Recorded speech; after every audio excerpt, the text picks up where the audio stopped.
Welcome to Mrs. Dialba's explanation of the flipped classroom. This is what we will be using this year in religion class. I want to explain to you about the flipped classroom. How does it work? Why does it work?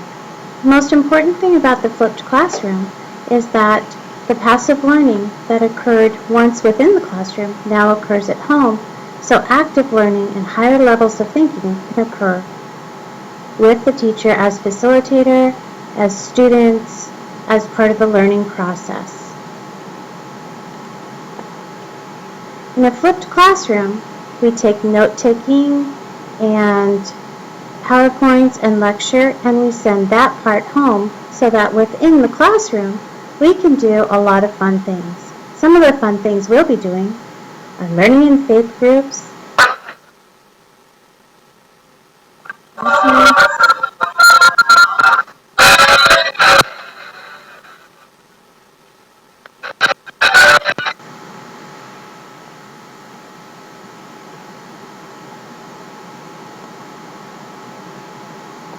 creating projects, learning about faith from each other through Glogsters, Movie Maker, and of course, most importantly, spending time in prayer with each other.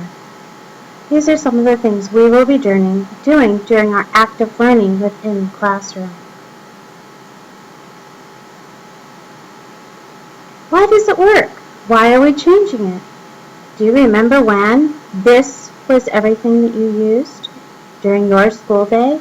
But now, this is what your daughter will be bringing to school. Flipped learning is more personal and interactive. How many times has your child come home from school and said, I don't know what the teacher taught me. I'm not sure what she said. Or, she didn't teach me anything today. Well, now that part will be happening at home so that the teacher can go around, discuss with the students, share with them, find out who understands and who doesn't.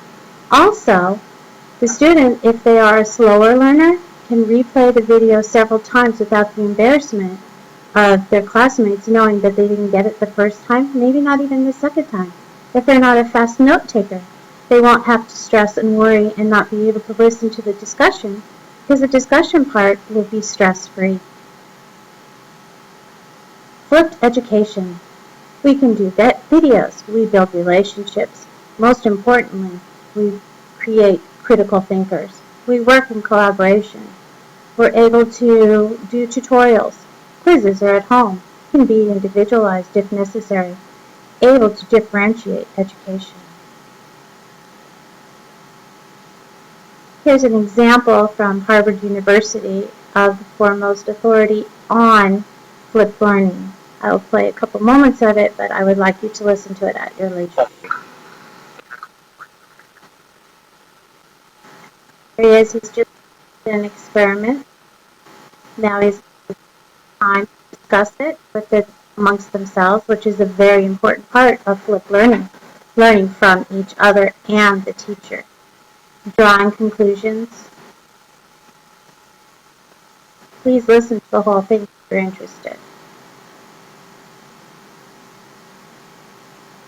Here we are. Here are our daughters discussing things. They can discuss their class at sports events. They can discuss class within class. They can discuss things through Facebook. There are many places that you know your daughter is using her mobile devices other than in the classroom. They are learning from each other, listening, building on ideas, and this is a very, very important part of flipped learning. So when the teacher starts to discuss, she can listen to ideas, clear up misconceptions, and spend time building faith relationships. Most importantly, as we all know, for college we need to build critical thinkers. So the remembering, the understanding, and the applying is what is happening at home. So that within the classroom, we can discuss, we can debate, and we can create. This is the main advantage of flipped learning, that we are encouraging higher level thinking, something that I support completely. I hope this clears up any misconceptions or questions you may have regarding flipped learning. I hope that you will have listened to this by the time we come to back to school night so that you will be able to share in the discussion. Thank you so much for listening.